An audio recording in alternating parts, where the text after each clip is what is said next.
Our guest today was the first woman to be tenured in psychology at Harvard, where she is still professor of psychology. The recipient of 3 Distinguished Scientists Awards, she is the author of 11 other books, including the international bestseller Mindfulness, as well as The Power of Mindful Learning, Counterclockwise, and On Becoming an Artist. Her trailblazing experiments in social psychology have earned her global recognition. She is known worldwide as the mother of mindfulness and the mother of positive psychology. We are honored to have her with us, and our focus is on her latest book, which is a must read, The Mindful Body, Thinking Our Way to Lasting Health. It is a great honor to have her with us. Ellen Langer, welcome to the show. Thank you for having me. Ellen, from our exchanges, I was struck by your humility, and I'm going to ask you to park that humility for a moment and let our audience know the impact of your work, because we're so familiar with the term mindfulness and we have this kind of mental model of what it means. But this was a word almost unknown when you began your work back in the 70s. I was in Chicago a while ago, and there's even a restaurant, the Mindful Burger. So the word is certainly out there. And Professor Philip Maiman published a paper that actually showed, I'm going to be immodest as you requested, that as I would publish, the word became that much more common. But people need to understand what I mean by being mindful. Many people think of meditation, and meditation is fine, but it's just not what I'm studying. Meditation is a practice. Mindfulness, as I study it, is not a practice. It's just a way of being once you recognize a few very simple truths, as we'll call. All you need to do is know that you don't know. Now, and being mindless, I think the easiest way to understand that is being frequently in error, but rarely in doubt. So everything you're taught by your parents, by an education, by the news is always put in absolutes. And it turns out that everything is always changing. Everything looks different from different perspectives. So these truths are just not some of the time. Now, if you know that you don't know whether this is going to be a time it's true or not, you sit up and you pay attention. So let me give you an example. If I ask you, Aidan, how much is 1 + 1? 2. Okay. And this is the thing that we think we know best. But it turns out 1 and 1 is not always 2. If you add 1 cloud plus 1 cloud, 1 + 1 is 1. If you add 1 wad of chewing gum plus 1 wad of chewing gum.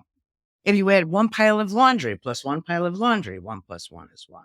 So in the real world, it doesn't equal 2 as or more often as it does. Now, just imagine after we finish talking, a very low probability event, somebody says to you, hey, Aidan, how much is 1 + 1? You're no longer going to just mindlessly blurt out 2. You're going to pay some attention to the context. And then you're going to answer more mindfully and say, it could be 1, or you might say it could be 2. All right. So what happens once we recognize that we don't know, we tune in. Now, it's very hard for people to take all the things they know and just assume that they're wrong. All right. And 45 years of research has shown me that mindlessness is the rule, not the exception. Almost all of us are mindless almost all the time. So, how to become more mindful? If you pay attention to the things that you think you know, and just ask yourself to notice 3 new things about the person you live with, about that water bottle you just drank, about anything, you notice things. And if you notice them, you come to see you didn't know them as well as you thought you did. So your attention naturally goes to them. Or if you're able to just accept the fact that you don't know, then you would also just tune in. Now, what happens when you have the sense of everything is new because everything is changing and you're actively noticing the neurons are firing, and all of this research shows that it's literally and figuratively enlivening. It's the way you feel when you're having the most fun. So you can't be mindless and passionate, mindless or even finding something humorous. So it feels good. And so when I say to people, you should be mindful all the time, some people shudder because they think it's like thinking. And even thinking has gotten a bad rap. Thinking is fun. What's not fun is the mindless worry that we're not going to get the right answer. And you don't have to practice being mindful. You just have to accept that you don't know. So if you came to visit me right now, I'm speaking to you from Mexico. So you've never been to the place that I'm at right now. You wouldn't have to practice anything. You wouldn't have to prepare it anyway. You'd come in and you'd be curious and you'd look at the paintings on the wall and say, gee, I wondered, did she paint that? And so on. So it's not a practice. It's a way of being. Years ago, I noticed that I was being mindless in that I was working in a job that I didn't really like. I was on the hamster wheel. I had the fancy car, wore the Armani Mhm. suits, all this stuff. And I realized I had children and they were young and I was never mindful, I was never present. And I had this moment of waking up. And I think that is a great start. And you mentioned that there was a couple of things that were moments in your life. And one of those moments was when your mother, may she rest in peace, battled with cancer. And this experience of minding her and observing how she dealt with that battle had a profound impact on your work. Yeah, I would say that the experience with my mother's breast cancer, is how it started, was the reason for decades of research that I've conducted.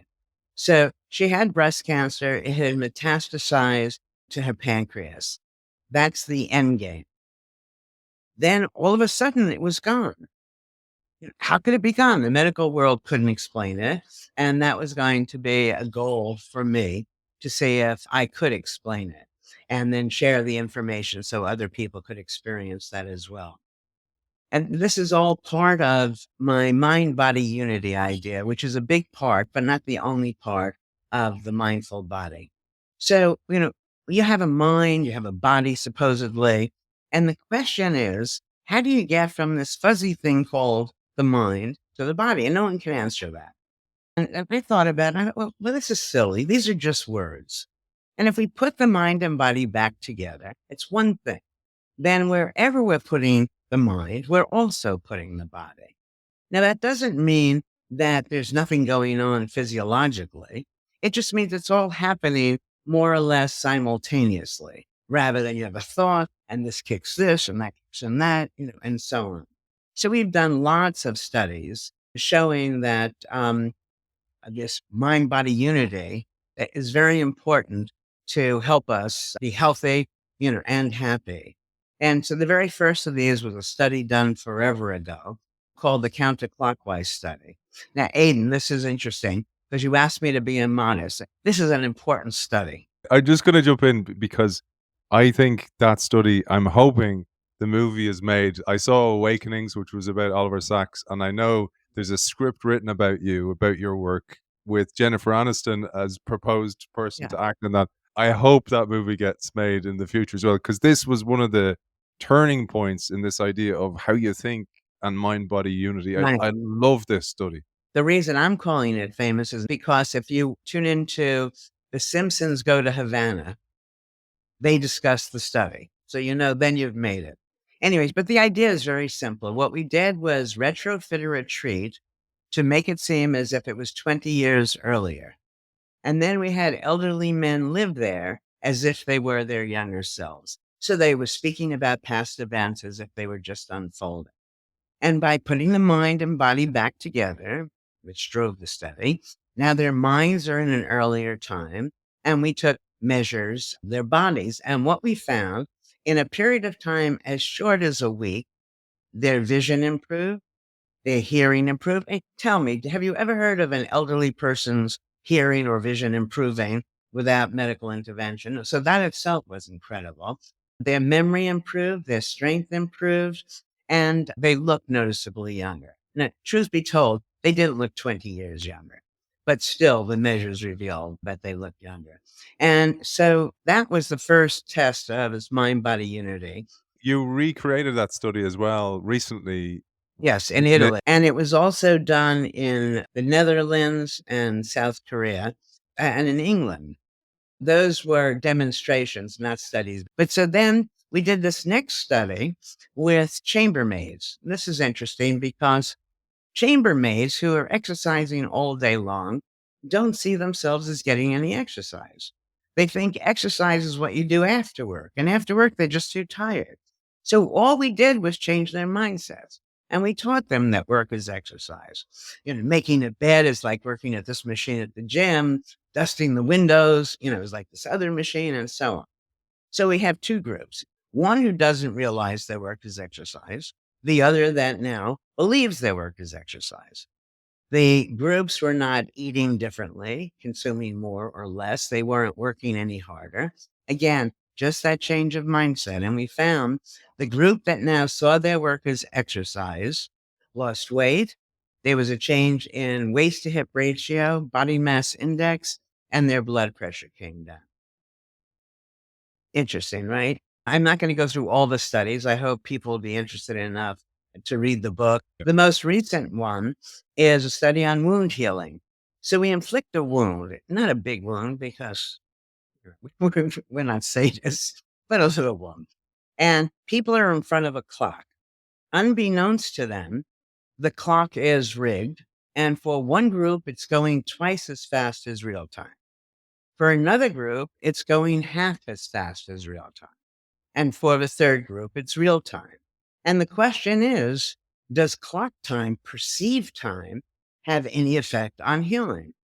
And the answer is yes. Healing followed perceived time, not real time. And the implications of this, are enormous. But there's lots of other work that I talk about in the book that also speaks to the idea of mind-body unity. If you imagine fatigue, most people think the body can only take so much, right? And so first thing I did was I asked my students at Harvard in this health class, how far is it humanly possible to run before you just can't take it? These are smart kids. So they know a marathon is 26 miles. So that's where they start. Then it becomes like an auction. They say 28, 30, 35, then somebody typically yells out 50 and everybody groans. Okay. Then what I do is I turn on a video of the Tarahumara, which are a tribe that live in Copper Canyon, Mexico, and they can run over 200 miles without stopping. And the important thing is to look at the difference between, even if we say 50 and 200 is enormous. And that's the difference between where I believe we are and the minimum of where we can be with respect to every aspect of our health and other aspects of our well-being.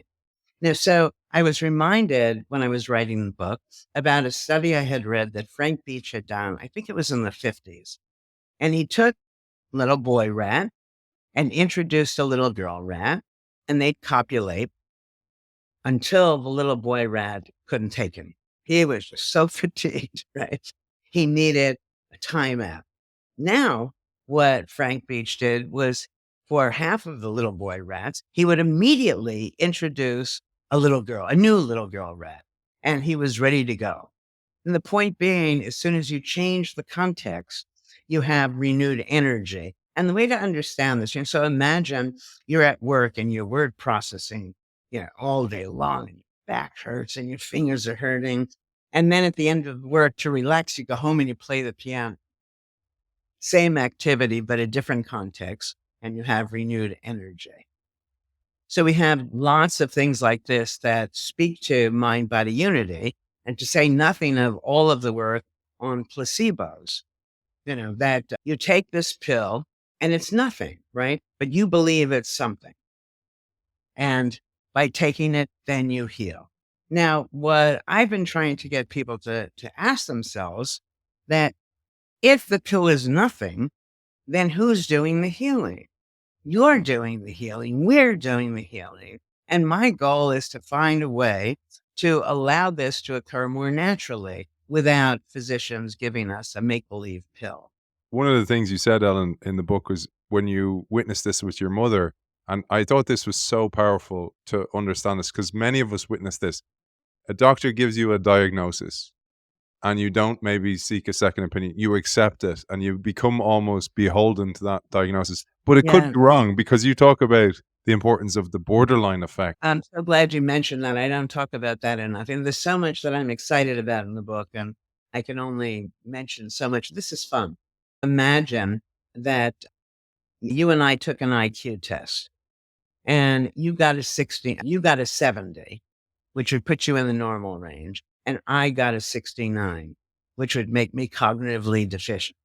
Now, you don't have to be a statistician to know there's no difference between 69 and 70, right? I could have sneezed, misread it, been a little tired, so many different explanations. But now that I'm put in the category, what we used to call retarded, of cognitively deficient, I don't engage in intellectual activities. The world treats me differently. I see myself differently. And my guess is in a very short time, if you and I took tests again, now there'd be a very big difference between us. Sort of like a donut is going to expire on Tuesday, and it's now Monday at 11:59, and then it's 12 o'clock, then it's 12:01. So at 12 o'clock, the donut is okay to eat, but at 12:01, it's ridiculous. I keep saying this to my wife. I'm like, going, it's not pre-programmed to self-destruct like Mission Impossible. Like, it's 12:01, I'm done. I think the most important thing for people to understand is that science only gives us probabilities. It only gives us maybes. And the mistake we make is to take those maybes, those diagnoses, prognoses as absolute, which then, as we've just said, makes them self-fulfilling prophecies. If you do a study and you get significant results, the assumption is, if it's significant, that if you do it again, you're probably going to get the same findings. And when those are translated into absolutes, we give over our health, our independence to maybes. And I'm not suggesting that medical facts are worthless. I'm suggesting they're not worth nearly as much as people assume. And there's another way of looking at this, which is whatever can be predicted for the group cannot be predicted for the individual. Let me make that a little clearer. You and I go to a Mercedes parking lot, and let's say there are 100 cars. All right. Almost all of those cars are going to start when you turn the key in the ignition. Would you bet your life savings that any particular car chosen at random is going to start? People know, because there are lemons, right? Michael Jordan makes 1,000,000 baskets, but he misses on occasion, right? And so when the medical world is telling you, which they never should, they can't know things like this, you have 3 months to live, you should absent yourself from those numbers because they can't be sure. And that's very important. It's also this other thing that occurred to me the other day, not entirely relevant, but I'll make it relevant. So when I talked about people being oblivious to what I'm trying to teach, this mind-body unity to give us control, right? If it's one thing, then wherever I put my thoughts, I'm putting my body, which makes me very powerful. That I realize people don't even have body unity. So you take a medication for one part of your body, oblivious to the fact that it's affecting your whole body. Now, the point of that I find interesting and important to share is we have many chronic illnesses where people think that they're uncontrollable. And all chronic means is that right now, the medical world doesn't have a sufficient cure for them. It doesn't mean that there won't be or isn't at the moment things we can do. And if you realize that your whole body is one thing, then whatever is ailing you, if you can help the other parts of you, you're going to implicitly, explicitly as well here, help all of you. So there are always things we can do. And, in this awareness of people's mistaken beliefs about chronic illnesses led me to a treatment, a psychological treatment for chronic illness. So if you were diagnosed with a chronic illness, most people assume your symptoms are going to stay the same or get worse. Right? Chronic means I'm not getting better. It's only going to go downhill. But nothing only moves in one direction. Sort of like the stock market. If the stock, except on, when was it, 1920, the pandemic, if the stock market is going down, it goes down, then it goes up a tiny bit, then it goes down. Or if it's going, let's be more positive. If it's going up, it doesn't go up in a straight line. So too with any of our symptoms. So what's happening when the symptom for a moment is better? All right. Well, we can't ask ourselves that question if we don't acknowledge that these things happen. So what we did was very simple. We take people, and we've done this with a host of chronic illnesses. And all we do is call them periodically. How are you now? How is the symptom now? Is it better or worse than the last time we called? And why? Now, that why question is very important because then you begin a search. Yeah, why is my pain less now than it was before? And that search is mindful. And as we've already said, I have 45 years of research showing mindfulness itself is good for your health. And I believe that if you look for a solution, you're more likely to find one than if you presume there is no solution. All right. So we've done this with people who have multiple sclerosis, chronic pain, Parkinson's, arthritis, a host of real things. And in each case, people are able to alleviate their symptoms. Now, and the thing, this was my replacement for placebos because you can't give yourself a placebo because you have to give yourself something that you're making believe it does something. And if you know you're making believe, I don't, although that even could work because there are some people who set their alarm clocks for the wrong time.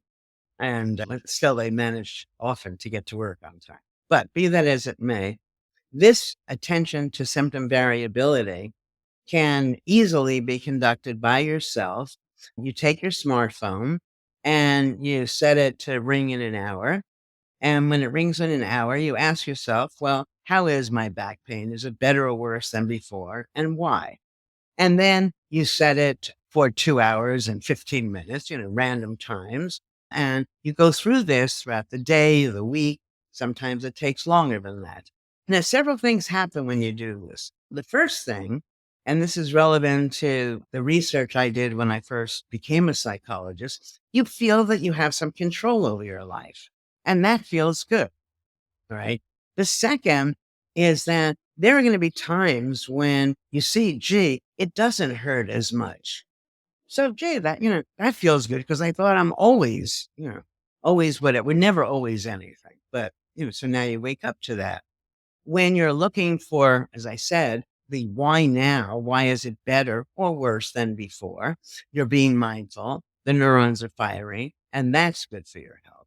And finally, again, that if you look for a solution, I think you're more likely to find it. I loved a quote you opened this part about the attention to variability with Tolstoy's quote. You said, "No disease suffered by a live man can be known, for every living person has his own peculiarities and always has his own peculiar, personal, novel, complicated disease unknown to medicine because of that difference of each of us." And you say noticing subtle changes and asking why they have occurred and then testing for this variability and testing your hypothesis can dramatically affect all diseases. I love that because this is the piece about being mindful. And you say, for example, most of us are wired to spot the negatives because we go, oh, yeah, I feels bad, I struggling don't with. think we're wired to. I think we're Okay. taught. We're taught to, we're programmed to, or socialized to. But one of the things I wanted to mention is so a lot of people have problems with addiction or believe I drink too much. For example, I'm in Ireland, right? We have a problem with that over here. Many countries do. But you say, for example, not if you are actually mindful and you pay attention to variability. I'd love you to share this because this is a template Yeah. that you can use for anything. Yeah. Yeah. Well, first of all, people need to understand because the word variability sounds big and mysterious. It just means change. And mindfulness is noticing change rather than assuming everything is the same over and over again, noticing the small differences.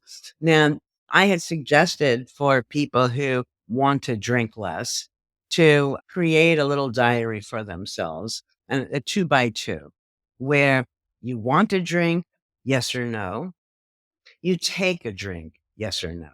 And, you tune in every couple of hours in the course of the day and just mark it off in a little notebook. And you're going to see that there are times you wanted a drink and you didn't have one. How did that happen if you think you have no control over it? And then there are also times I didn't want to drink, but I took it anyway. And those two cells tell us that we have a lot more control over addictions than most people assume. It's also the case that I make a big deal of this in the book, people's behavior makes sense or else they wouldn't do it. No one wakes up in the morning and says, today I'm going to be obnoxious, stupid, and clumsy. So when they're doing that, what's happening, right? Nobody drinks because they want to hurt their liver. So why are they doing it? And if you approach things from the perspective going forward, why this person is doing what they're doing, you stand a better chance of being able to change circumstances. So if I said to you, here we have Aidan, when he gets upset, he does X and it helps him. Is that irrational? Nobody's going to say it's irrational, right? Now, so rather than make you feel that you have no control, that you're worthless, that you're less good than everybody else who somehow seems to be able to be on top of these things, you see that your behavior is sensible. It's easier then to move to perhaps another way of dealing with the problem. So to give people more respect for themselves. And so that's part of it. I think, as soon as you're doing something more than the person you're close to is doing, you run the risk of them telling you that you're addicted. One person's passion is another person's addiction. So if you and I were married, which would be cute since I'm so much older than you are, but hey, what's the difference? And I was on my phone all the time and I wasn't giving you the attention you wanted, you'd say I'm addicted to my phone. It's interesting, Aidan. I was in South Africa many years ago. And before I was on this show, it was a news show. No idea why I was there, but the newscaster asked me, "Can I ask you something before we start?" I say, "Sure." He said, "What do you think about kids being on their cell phones all the time?" So another kind of addiction. And I said, "You're not going to like my answer," because clearly he wanted me to say bad, take them away, what have you.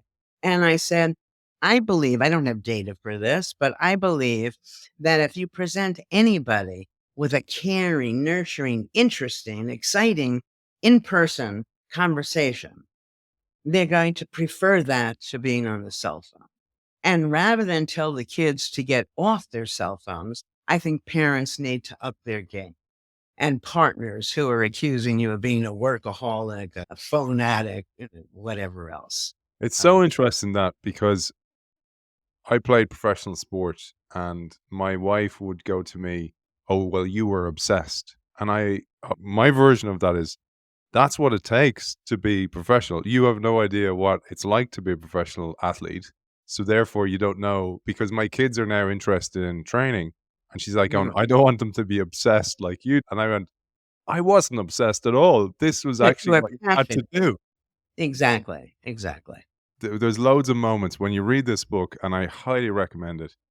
You will have loads of these moments. One of the ones I wanted to mention was I've given up drinking altogether now, and I wasn't a heavy drinker anyway, so it was quite easy for me to do. But one of the things that changed my perception of alcohol altogether was have a Garmin, a sleep tracker, and when I watched the sleep tracker, I saw what it did to my deep sleep. Now, the reason I say that is you've done sleep studies, and also you show, well, what you think about your sleep has a Yeah, dramatic effect on your yeah, sleep. yeah. This was another one of the mind body unity studies. So we have people in a sleep lab, and we did this at the medicals, Harvard Medical School. So they're hooked up to getting lots and lots of measures. They wake up, and unbeknownst to them, the clock tells them that they got 2 hours more sleep than they actually got, 2 hours fewer, or the sleep they got. And biological and cognitive functioning seem to again follow perceived amount of sleep. There was a great Henry Ford quote: "Whether you think you can or you think you can't, you're right." And it Yeah. emphasized how much attitude determines success or failure, but it's almost more about attitude. In your world, it's the thoughts and beliefs and the mindfulness or mindlessness. The reason I share that, Ellen, is you did a study with two of your then students, Jae Woo Chung and Laura Zhu, to control for things like status and pay. And I think this was so important for people. Most of our audience, they're executives, CEOs, or entrepreneurs. And the idea of the clothes people wear have a dramatic Yeah. effect on how they Yeah. think. Yeah. This was an archival study. Essentially, it occurred to me that if I go into some fancy store, dress shop, and I want to walk out with a mini skirt, they're not going to let me, right? They're going to say it's age inappropriate, right? You get to a certain point, you're a little more modest and what have you. And so thinking about that, it made me aware that clothes are a way to tell the world how old we are and to determine how others treat us. And so if you're wearing a uniform, then you eliminate the age related cue, right? Because if you're 30 in the job or you're 50 in the job, you're wearing the same uniform. And so we compared people who wore uniforms versus those who were not in uniforms. And those in uniforms aged better, were healthier because the world wasn't saying, hey, you're old. It was the same thing with balding, that you're taught when you're young that when a man gets older, he may become bald. Now, that doesn't mean that when a man is bald, he's older. There are many reasons that men may lose their hair, and it happens for people at different times in their lives. But if you start off with the belief, so you have a full head of hair, you're a young kid, that if you don't have your hair, that means you're old. All right. And so then we look at people who bald prematurely. And again, there are health problems that you wouldn't otherwise predict. Yeah, the evidence for mind-body unity is so ubiquitous that for me, it's hard to imagine ever believing that it wasn't one thing. Everybody has had the example, not everybody, but you see somebody regurgitate on the side of the road, and all of a sudden you feel sick. Nothing is happening to you, right? Why should it make, or you're walking down the street and a leaf blows in your face, and all of a sudden you're startled. Your blood pressure increases, your pulse, your breath and so on. Again, just because of a thought that you have. And I tell the story, and people might enjoy the fact that when I started to write The Mindful Body, I started it as a memoir. So there are lots of personal stories there. And I use the personal stories to explain whatever point I'm trying to make as my time with the Hells Angels and so on. I'm not going to tell them about it. They can read it. But when I guess I was 19 and I was married, very young, but times were somewhat different then. And I was different even at different times. And we went to Paris on our honeymoon. We go into this restaurant and I order a mixed grill. And one of the items on the mixed grill was pancreas. I asked my then husband, which of these is a pancreas? And he points to something. All right.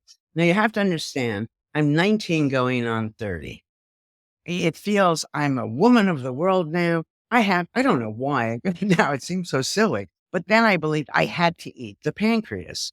Otherwise, I couldn't show how sophisticated and all grown up I was. Okay, so I eat everything else on the plate.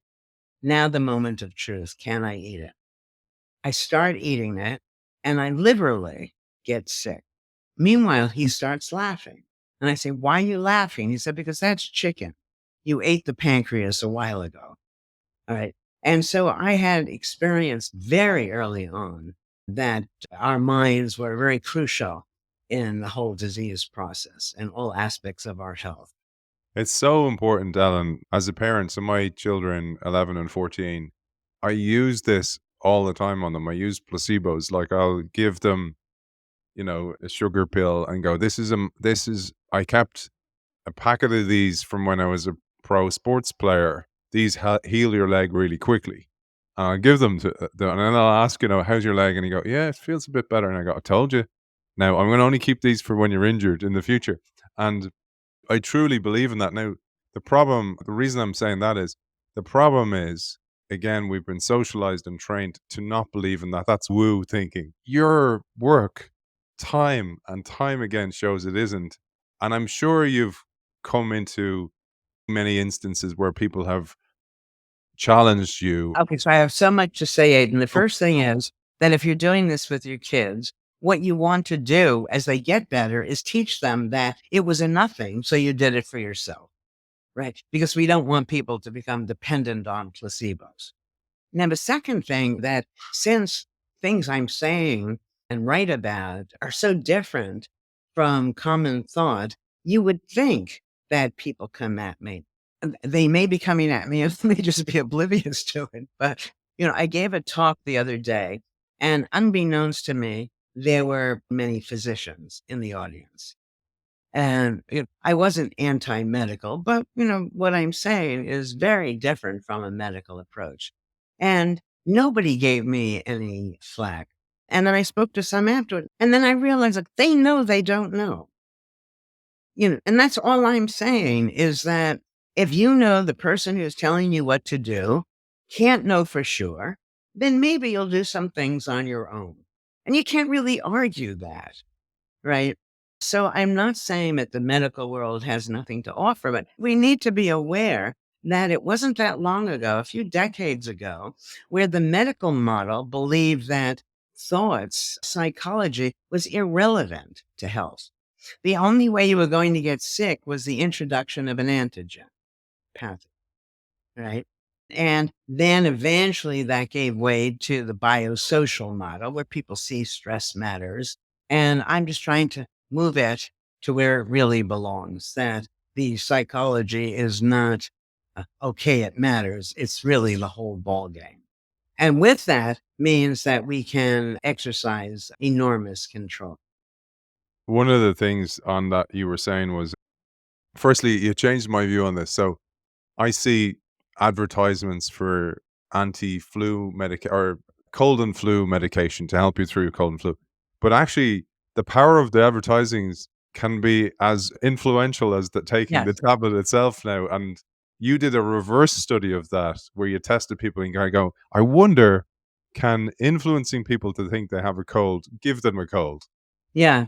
And this study was really mind blowing in some sense because we gave people some tests and we let them know that they were going to get a cold. And without the introduction of a cold virus, and there are 1,000 different kinds, no cold virus introduced, they ended up getting sick. Now, that can be woo woo. I don't know how that happened. There are two possibilities. One is the woo woo, it came out of nowhere. The other is we've all had a cold at some point, and then we get better. But the getting better is probably not 100%. So, there's something that's dormant that we then woke up. But it's interesting to talk about a cold because I have a lot in the book about language and a way that reveals how little control we think we have over our health. And colds, I talk about colds in a different way here. So I went to see a friend of mine who had a very bad case of cancer. And I said, Eva, how are you? She said, I'm in remission. And at that moment, a light went on. I said, wait a second. If I had the exact same tests, presumably they tell me I don't have cancer. Why is it you have it in remission? All right. Because if it's lurking, then you have to be stressed. And, to believe you don't have it, a clean bill of health, you walk around, carry yourself differently. And, I think in a way that's much better for your health. And so then I compared colds with cancer. You get rid of the cold. You don't see yourself as in remission. You see yourself as cured. If you get a cold again, you see it as a new cold. And you're okay with that because you've beaten lots of these before. So it doesn't scare you in the same way. And I think that the medical world does a disservice by this 5-year rule, which I've done a lot of research trying to figure out where this comes from. I can't find a database for it. That if the cancer is not there, you're not cancer free unless 5 years pass and you still don't have it. So for 5 years, you're stressed. And as you know, as a function of reading the book, my belief is that the major killer is stress. A study that I wanted to do during COVID And it's very difficult, so I'll never end up doing it. But is if we took people who were just diagnosed, and we can have them diagnosed with anything. So let's use 5 different kinds of cancer. And, nobody, well, nobody that I know at least, who is given a diagnosis of cancer is happy about it. Right? Everybody's going to be stressed. So give them a little time to deal with it. And so now let's say after 3 weeks after you're given that initial diagnosis, we start measuring how stressed the person is every few weeks or once a month, whatever. I believe the stress level will be a better prognosis for how the person will do than genetics, nutrition, even the treatment. And, that's a big claim. And it's also making clear that since stress is psychological, events don't cause stress. What causes stress are the views we take of events. If we open it up and more mindfully look at whatever it is and recognize that you're stressed when you think something is going to happen, and when it happens, it's going to be dreadful. We can't predict what's going to happen. So if you gave yourself 5 reasons that it's not going to happen, then already going to be less stressed. Maybe it'll happen, maybe it won't. Then one step beyond that, since events are neither good nor bad, it depends on how we package them, frame them, that will determine our experience of them. That if you say, let's assume this thing is going to happen, how might it actually be a good thing? So then rather than, oh my God, this terrible thing is definitely going to happen, this thing may or may not happen. And if it happens, there will be advantages to it. And I think, I have a one-liner in a different book, not in the Mindful Body, that people find helpful, which is when something happens and you're stressed, just ask yourself, is it a tragedy or an inconvenience? And Yeah. almost always you don't think, oh my God, I missed the bus. Oh my God, I didn't finish the project. Oh my God, I got into a car accident. Then you breathe differently and it passes. I was thinking about that, even that innovation is the kind of core theme of this show. And I was thinking that you need to have the right conditions in order for innovation to happen, including no stress or a feeling of doom within and inside an organization, because you cannot possibly be innovative in your thinking in that way. But also that for a cold or a flu to take place, you need to be in certain conditions. Your temperature needs to be at a certain point. That's why people get them more in winter, etc. But also, to your point, your stress levels need to be at a certain level. And then you create these perfect conditions as well. Now, I wanted to use that as a segue to the first part of the book and go back there, if that's okay, where you talk Sure. about the foundational issues about rules, risk, prediction, decision making, and social comparing, which are all so relevant with inside people working inside organizations. And this book, I don't want people to get the term mindfulness wrong here. It's not about how to meditate or anything like that. It's so much about how we live. And if we live mindfully and pay attention. And you tell us here, Ellen, if we can adopt a new view of these concepts, we are well on our way to being more mindful, confident, and empowered. When we make these shifts in our thinking, our relationships with others and ourselves improve, and our stress lessens, all in the service of improving our health. So I thought we'd start with rules. Yeah. I mean, I don't want to seem to be a rebel, and also I'm too old to be put in that category. But on the other hand, maybe it's appropriate because I've always said, who says so? In fact, in one early title of this book was Who Says So? Because everything we're told to do was just a decision. Now, if it was a decision, that means there was uncertainty. That means there's another way, or maybe 5 other ways that we could do whatever it is. And so what happens is you have people who make this decision in uncertainty that meets their needs, and then it's sort of given to the rest of us in perpetuity rather than say, well, wait a second, maybe this needs to be questioned. Maybe it's not the right way of doing things at this point. Now, one of the things when I'm lecturing in person, I often look in the audience and say, is there a very tall person there? Usually male. And almost always there is. He's 6'5". I invite him to the stage. We look very silly. I'm 5'3", right? Okay. I asked him to put his hand up. His hand is 3 and 4 inches larger than mine. And then I just raised the question, should we do anything the same way? It seems crazy, right? Now, the rules are going to be written for one or the other of us. They're not going to work for both of us. And typically, they're written by him for him. The more different you are from the person who created the rule, the more important it is for you to deviate from the rule. And rules should be used as, here's one way. I can sort of do it this way. Not that this is the way. If I'm holding a tennis racket, the same way he is holding a tennis racket with his much larger hand, something is not going to be good for me. All right. It's perhaps a little off color in some way, but you take a toilet seat. Now, toilet seats are all the same size. And if he is using that toilet seat, and I, not at the same moment, clearly using that, one of us are not getting our biological needs met. And so to recognize that when something doesn't fit, there's nothing wrong with you. It just means that you're different from the person who created whatever it is. An example I use in the book, I'm a tennis player, medium, intermediate. Okay. But I have this killer, used to have this killer serve. I kill it, doesn't go in. Now, because I'm playing doubles, I don't want to upset everybody on the court. So rather than risk double faulting, I have a little wuss second serve that always goes there. If I ruled the world, I would have made tennis 3 serves. The first one, I kill it, doesn't go in. The second one, I kill it again because I've learned from the first one. So I'm learning. And then I still have my follow-up was serve. Now, nobody should think, I can't imagine you would find anybody who believes that the rules of tennis were handed down from the heavens, right? It's just people deciding this. I mean, the funniest one, I think, is golf.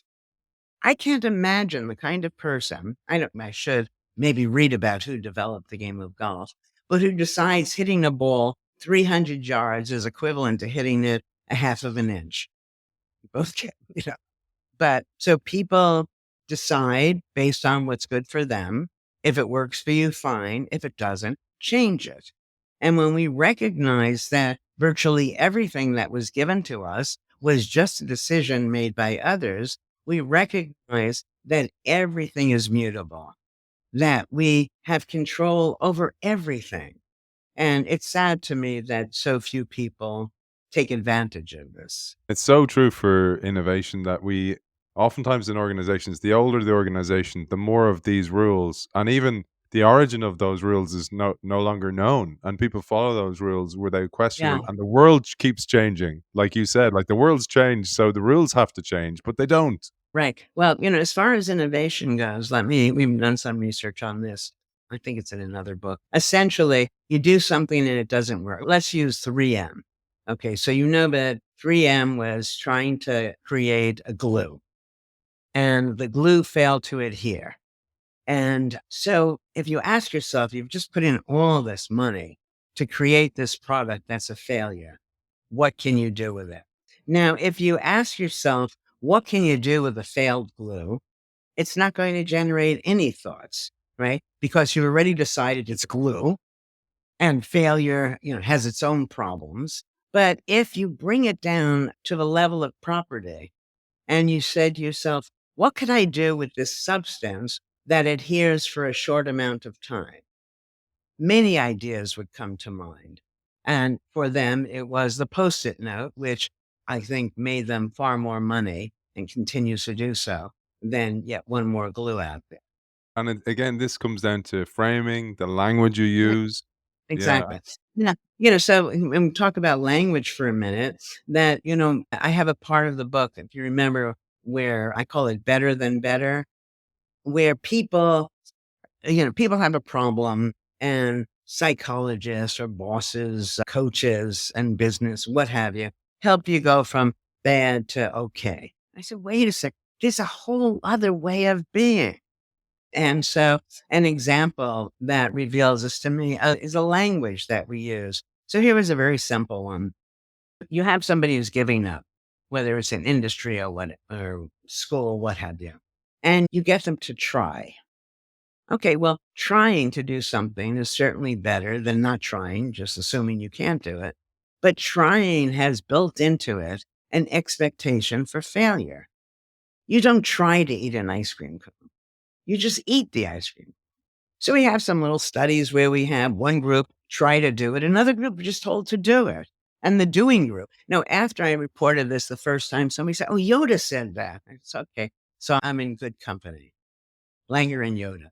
But words like hope sounds good, right? Everybody thinks you should have hope. Hope is better than being hopeless. But when I go down in the morning to the kitchen to get coffee, I don't hope there's coffee there. I just presume there'll be coffee there. So again, hoping has built in this expectation for failure. Why does it matter? Because if you're looking for failure, you're going to see certain things as failure that just as easily could have been seen as successes or something that's on its way to being a success. I love those studies because, again, as a parent as well, when you're aware, when you're mindful of catching yourself in the act of metacognition of going, I said to my son, try your best instead of do your best. Those words have a dramatic effect. One of the studies you talked about was the people jumping in line in the Xerox. That was one of the first studies on mindlessness. We approached people this is when we had Xerox machines. People listening to you probably don't even know what those are now. But anyway, so these were machines they used to copy things. You didn't have Bluetooth or any of this other technology. And we simply asked, "Excuse me, can I get ahead of you because I want to make copies?" Now, what else were you going to do with a Xerox machine except make copies? So it was empty information. But when you gave a reason, people were more likely to comply, even if the reason made no sense. I had that happen, Ellen. I'm sure you have as well in an airport, and people are like, "Oh, excuse me, I have to get a plane." You're like, "Hang on, well, what the hell?" Well, And the rest that's of us, of course, we're getting a plane. It's always an awkward moment as well. I thought we'd share one more thing, if that's okay, because we're going to do a part two, and we're going to go into loads of stuff: social comparing, risk, perceived time, perceived fatigue, blood sugar tests. There's so much in the book, and I highly recommend, and I really do recommend, and be mindful when you're reading the book as well. But the last thing I thought we'd land today's ship on was the idea of risk and the illusion of control, because that was a really that was a it's a profound idea where you realize that do your best, take the risk, because even when you take the risk and you're kind of going, oh, I don't know, should I go left or go right? And you're kind of going, oh, should I take this job or should I take this job? You don't know. You can't possibly Yeah. know and go that way. So you This can't is, even have regrets.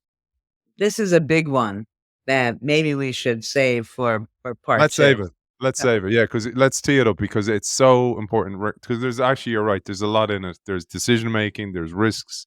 There's also Vision of predictability. illusion of predictability, a huge one as well. I'm so grateful for having you on the show. I absolutely love the book. And I just want to say, we probably touched maybe 10% of it, the amount of studies, because also Ellen brings in loads of previous books, parts of those studies as well before. And I'd read many of your studies, and so much of what you have done is in our lexicon. We hear these things somewhere in the ether, and they probably have been your studies done. For example, that whole idea, don't ever use the word try, use the word do. I heard that many times, and I look for the source, Ellen Langer. So, and Yoda, Yoda from Star Wars as well.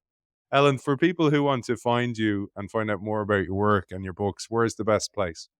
I think it's ellenlanger.me. I don't even know what's on the website. Just put in my name and all sorts of things will come up. It depends on if people want to see my books, then Google Ellen Langer, comma books, which you also have on my website. I think that a nice place to end today is for people to understand that what I'm saying is we have far more control over our health and well being than we realize. And the subtitle of the American version of the book is Thinking Our Way to Chronic Health. That or, the English version, Thinking Our Way to Lasting Health. Either way, the idea is that the health, the life we want, the satisfaction, peace of mind is only a thought away. Absolutely beautiful. And there's so many little nuggets like that throughout the book as well. I highly recommend it. I'll link to it, link to both the .com and .co.uk, and indeed Ellen's book. Author of The Mindful Body, Ellen Langer, thank you for joining us. Thank you for having me.